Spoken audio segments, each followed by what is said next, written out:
हरे कृष्णा। आज आप सुनेंगे कार्तिक मास के कृष्ण पक्ष की रमा एकादशी की व्रत कथा। कार्तिक मास में आने वाली एकादशी तिथि का बहुत ही खास महत्व है। रमा एकादशी कार्तिक महीने की पहली एकादशी होती है। इस दिन भगवान श्री हरि विष्णु की पूजा की जाती है। मानता है कि रमा एकादशी का व्रत रखने से हमारे जीवन में सुख समृद्धि आती है। वही इस बार रमा एकादशी पर कई शुभ संयोग भी बन रहे हैं, जिससे इसका फल दोगुना हो जाता है। इस बार की रमा एकादशी बेहद खास है क्योंकि इस दिन हरिवासर का संयोग बन रहा है। शास्त्र की माने तो जब एकादशी तिथि 2 दिन उदय तिथि में होती है तब यह योग बनता है। इस बार एकादशी की संयोग 27 अक्टूबर को उदय तिथि में एकादशी शुरू होगी और अगले दिन उदय काल में ही एकादशी तिथि का समापन होगा। ऐसे में जो भक्त हरिवासर में व्रत रखेंगे उन्हें रमा एकादशी का अनंत फल मिलता है। रमा एकादशी के दिन सबसे पहले सुबह उठकर स्नान करें। स्नान इस दिन ब्रह्म मुहूर्त में करना चाहिए। उसके बाद मंदिर की साफ सफाई करें। अब भगवान विष्णु की प्रतिमा स्थापित करें। उसके बाद भगवान श्री हरि विष्णु का जलाभिषेक करें और पंचामृत से उन्हें स्नान कराएं। इसके बाद विष्णु जी को पीले रंग के वस्त्र और पीले फूल अर्पित करें। अब घी का दीपक जलाकर उनकी पूजा करें और व्रत का संकल्प लें। पूजा के बाद रमा एकादशी व्रत की कथा का पाठ करें। फिर भगवान विष्णु के मंत्रों का जाप करें और आखिरी में भगवान विष्णु की आरती करें। रमा एकादशी भगवान विष्णु की प्रिय एकादशी में से एक मानी जाती है। धार्मिक मान्यताओं के अनुसार जो व्यक्ति सच्चे मन से रमा एकादशी का व्रत करता है उसे वैकुंठ की प्राप्ति होती है। साथ ही उससे सभी तरह के पापों और समस्याओं से मुक्ति मिलती है। अब सुनिए रमा एकादशी व्रत की कथा। धर्मराज युधिष्ठिर कहने लगे कि हे भगवान, कार्तिक कृष्ण एकादशी का नाम क्या है, इसकी विधि क्या है, इसके करने से क्या फल मिलता है, सो आप विस्तार पूर्वक बताइए। भगवान श्री कृष्ण बोले कि कार्तिक कृष्ण पक्ष की एकादशी का नाम रमा एकादशी है। यह बड़े बड़े पापों का नाश करने वाली, इसका महात्म्य मैं तुमसे कहता हूँ, सो ध्यान पूर्वक सुनो। हे राजन, प्राचीन काल में मुचुकुंद नाम का एक राजा था। उसके इंद्र के साथ मित्रता थी और साथ ही यम, कुबेर, वरुण और विभीषण भी उसके मित्र थे। यह राजा बड़ा धर्मात्मा था, विष्णु भक्त और न्याय के साथ राज्य करता था। उस राजा की एक कन्या थी जिसका नाम चंद्रभागा था। उस कन्या का विवाह चंद्रसेन के पुत्र शोभन के साथ हुआ। एक समय वह शोभन ससुराल आया। उन्हें उन्हीं दिनों जल्दी ही पुण्यदायिनी एकादशी, रमा एकादशी आने वाली थी। जब व्रत का दिन समीप आ गया तो चंद्रभागा के मन में अत्यंत सोच उत्पन्न हुआ कि मेरे पति अत्यंत दुर्बल हैं, मेरे पिता की आज्ञा अति कठोर है। दसवीं को राजा ने ढोल बजवा दिया कि राज्य में यह घोषणा करवा दी कि एकादशी को भोजन नहीं करना। ढोल की घोषणा सुनते ही शोभन को अत्यंत चिंता हुई और अपनी पत्नी से कहा कि हे प्रिय, अब क्या करना चाहिए, मैं किसी प्रकार भी भूख सहन नहीं कर सकूंगा। ऐसा उपाय बताओ कि जिससे मेरे प्राण बच सके, अन्यथा मेरे प्राण अवश्य चले जाएंगे। चंद्रभागा कहने लगी कि हे स्वामी, मेरे पिता के राज्य में एकादशी के दिन कोई भी भोजन नहीं करता। हाथी, घोड़ा, ऊंट, बिल्ली, गौ आदि भी तृण अन्न आदि ग्रहण नहीं करते। फिर मनुष्य का तो क्या कहना। यदि आप भोजन करना चाहें तो किसी दूसरे स्थान पर चले जाइए, क्योंकि यदि आप यहीं रहना चाहेंगे तो आपको व्रत अवश्य करना पड़ेगा। ऐसा सुनकर शोभन कहने लगा कि हे प्रिय, मैं अवश्य व्रत करूंगा, जो भाग्य में होगा वह देखा जाएगा। धर्मराज युधिष्ठिर द्वारा कार्तिक कृष्ण पक्ष एकादशी के नाम, इसकी विधि, उसका फल कैसे मिलता है, यह विस्तार पूर्वक बताइए। ऐसा पूछने पर भगवान श्री कृष्ण बोले कि कार्तिक कृष्ण पक्ष की एकादशी का नाम रमा एकादशी है। यह एकादशी बड़े बड़े पापों का नाश करने वाली है। इस प्रकार के विचार पर कर शोभन ने व्रत रख लिया और वह भूख प्यास से अत्यंत पीड़ित होने लगा। जब सूर्य नारायण अस्त हो गए तब रात्रि को जागरण का समय आया तो वैष्णवों को अत्यंत हर्ष देने वाला था, परंतु शोभन के लिए अत्यंत दुखदायी था। प्रातः होते ही शोभन के प्राण निकल गए। तब राजा ने सुगंधित काठ से उसका दाह संस्कार करवाया, परंतु चंद्रभागा ने अपने पिता की आज्ञा से अपने शरीर को दग्ध नहीं किया और शोभन की अंत्येष्टि क्रिया के बाद अपने पिता के घर में ही रहने लगी। रमा एकादशी के प्रभाव से शोभन को मंदरांचल पर्वत पर धन धान से युक्त तथा शत्रुओं से रहित एक सुंदर देवपुर प्राप्त हुआ। वह अत्यंत सुंदर रत्न और वैदुर्य मणि, जटिल स्वर्ण के खंभों पर निर्मित अनेक प्रकार की स्फटिक मणियों से सुशोभित भवन में बहुमूल्य वस्त्र भूषणों तथा छत्र व चंवर से विभूषित गंधर्व और अप्सरा से मुक्त सिंहासन पर आरूढ़ ऐसा शोभायमान होता था जैसे दूसरा इंद्र विराजमान हो। एक समय मुचुकुंद नगर में रहने वाले एक सोम शर्मा नामक ब्राह्मण तीर्थ यात्रा करता हुआ घूमता घूमता उधर से जा निकला और उसने शोभन को पहचान ना कि यह तो राजा का जवाई शोभन है। उसके निकट गया। शोभन भी उसे पहचान कर अपने आसन से उठकर उसके पास आया और प्रणाम आदि करके कुशल प्रश्न किया। ब्राह्मण ने कहा कि राजा, मुचुकुंद और आपकी पत्नी कुशल से हैं। नगर में भी सभी प्रकार से कुशल है, परंतु हे राजन, हमें आश्चर्य हो रहा है कि आप अपना वृत्तांत कहिए कि ऐसा सुंदर नगर जो न कभी देखा न सुना आपको कैसे प्राप्त हुआ। तब शोभन बोला कि कार्तिक कृष्ण की रमा एकादशी का व्रत करने से मुझे यह नगर प्राप्त हुआ, परंतु यह अस्थिर है। यह स्थिर हो जाए ऐसा उपाय कीजिए। ब्राह्मण कहने लगा कि हे राजन, यह स्थिर क्यों नहीं है? वह कैसे स्थिर हो सकता है, आप बताइए, फिर मैं अश्वमेध वह उपाय करूंगा। मेरे इस बात को आप मिथ्या ना समझिए। शोभन ने कहा कि मैंने इस व्रत को श्रद्धा रहित होकर किया है, अतः यह सब कुछ अस्थिर है। यदि आप मुचुकुंद की कन्या चंद्रभागा को यह वृतांत कहें तो वह स्थिर हो सकता है। ऐसा सुनकर उस श्रेष्ठ ब्राह्मण ने अपने नगर लौटकर चंद्रभागा से सब वृतांत कर सुनाया।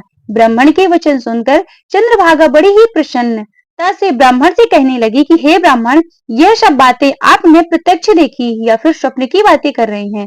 ब्राह्मण कहने लगा कि हे पुत्री, मैंने महावन में तुम्हारे पति को प्रत्यक्ष देखा, साथ ही किसी से विजय न हो ऐसा देवताओं के नगर के समान उसका नगर भी देखा है। उन्होंने यह भी कहा है कि यह स्थिर नहीं है। जिस प्रकार वह स्थिर रह सके सो उपाय करना चाहिए। चंद्रभागा कहने लगी कि हे विप्र, तुम मुझे वहां ले चलो। मुझे पति देव के दर्शन की तीव्र लालसा है। मैं अपने किए हुए पुण्य से उस नगर को स्थिर बना दूंगी। आप ऐसा कार्य कीजिए जिससे हमारा संयोग हो, क्योंकि वियोगी को मिला देना महापुण्य है। सोम शर्मा यह बात सुनकर चंद्रभागा को लेकर मंदरांचल पर्वत के समीप वामदेव ऋषि के आश्रम पर गया।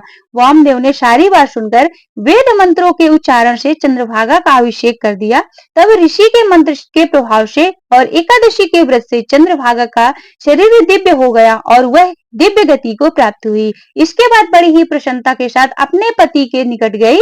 अपनी प्रिय पत्नी को आते देखकर शोभन अति प्रसन्न हुआ और उसे बुलाकर अपनी बाएं तरफ बिठाया। चंद्रभागा कहने लगी कि हे प्राणनाथ, आप मेरे पुण्य को ग्रहण कीजिए। अपने पिता के घर जब मैं 8 वर्ष की थी तब से विधि पूर्वक एकादशी के व्रत को श्रद्धा पूर्वक करती आ रही हूँ। इस पुण्य के प्रभाव से आपका यह नगर स्थिर हो जाएगा तथा समस्त कर्मों से युक्त होकर प्रलय के अंत तक रहेगा।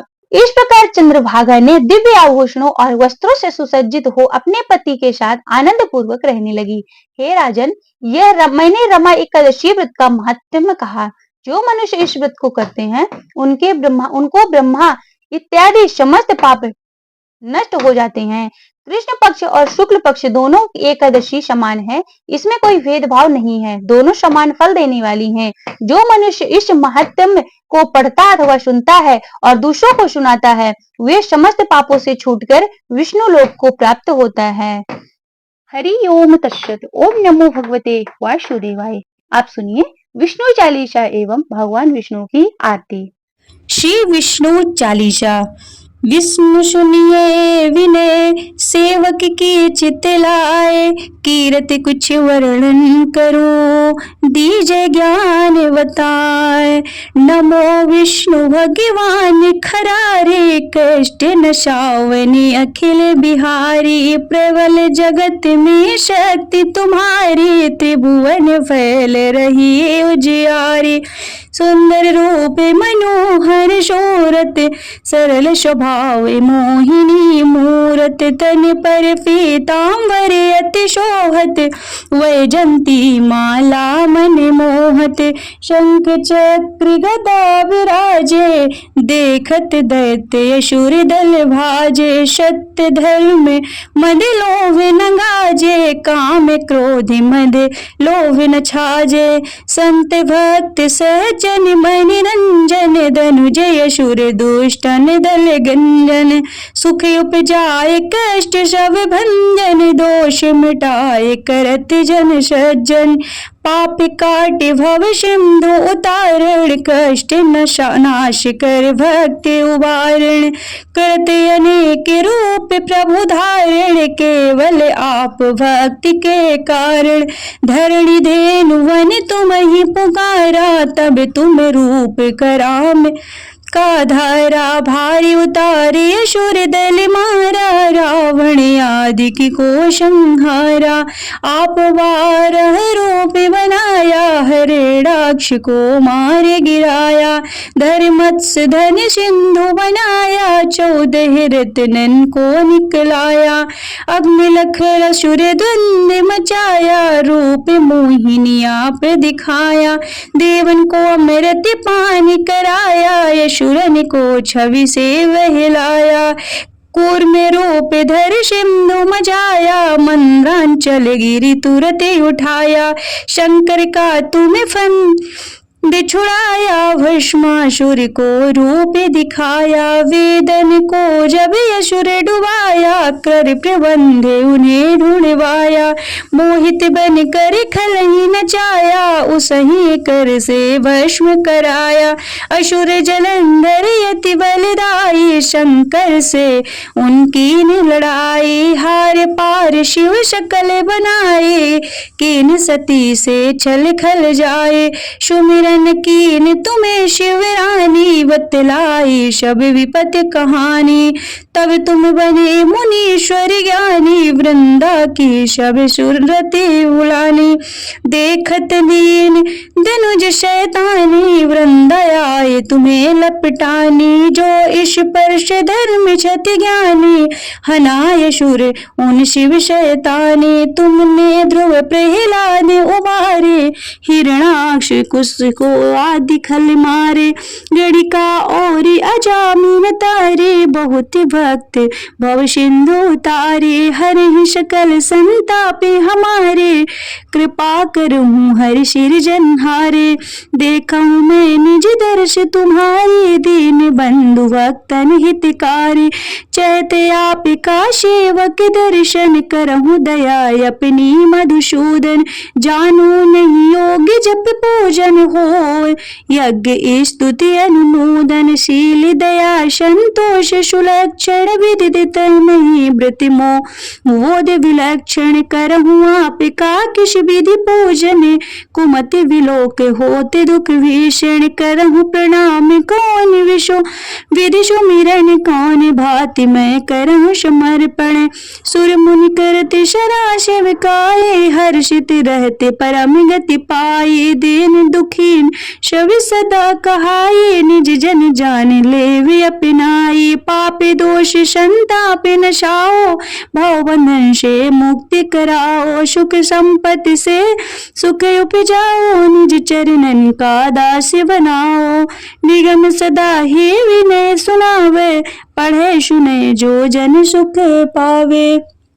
ओम जय जगदीश हरे स्वामी जय जगदीश हरे भक्ति जनों के संकट दास जनों के संकट क्षण दूर करी। ओम जय जगदीश हरे जो ध्यावे फल पावे दुख विनशे मन का स्वामी दुख विनशे मन का सुख संपत्ति घर आवे सुख संपत्ति घर आवे कष्ट मिटे तन का। ओम जय जगदीश हरे मात पिता तुम मेरे शरण गाऊं मैं किसकी स्वामी शरण गाऊं मैं किसकी तुम विने और न दो जा तुम विने और न दो जा तेरा आश करूं जिसकी। ओम जय जगदीश हरे।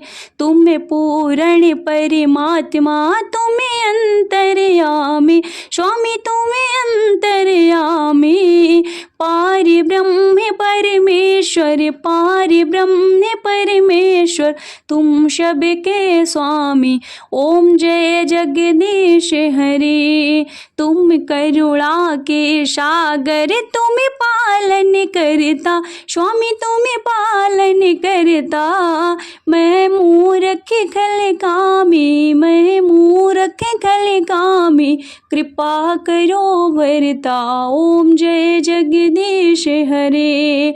तुम हो एक अगोचर सबके प्राणपति प्रभु सबके प्राणपति। किस विधि मिलो दया मैं किस विधि मिलो दया मैं तुमको मैं कुमति। ओम जय जगदीश हरे। दीन बंधु दुख हरता तुम ठाकुर मेरे स्वामी तुम रक्षक मेरे। अपने हाथ उठाओ अपने शरण लगाओ द्वार पड़ा तेरे। ओम जय जगदीश हरे। विषय विकार मिटाओ पाप हरो देवा स्वामी पाप हरो देवा। श्रद्धा भक्ति बढ़ाओ श्रद्धा भक्ति बढ़ाओ संतन की सेवा। ओम जय जगदीश हरे। तन मन धन और संपत्ति सब कुछ है तेरा प्रभु सब कुछ है तेरा। तेरा तुझको अर्पण तेरा तुझको अर्पण क्या लागे मेरा। ओम जय जगदीश हरे। जगदीश्वर जी की आरती जो कोई नर गावे प्रभु जो कोई नर गावे। कहते शिवानंद स्वामी भजत हरि हर स्वामी मनवांछित फल पावे। ओम जय जगदीश हरे। ओम जय जगदीश हरे। स्वामी जय जगदीश हरे। भक्ति जनों के संकट दास जनों के संकट क्षण में दूर करे। ओम जय जगदीश हरे। ओम जय जगदीश हरे। बोलिए भगवान विष्णु की जय।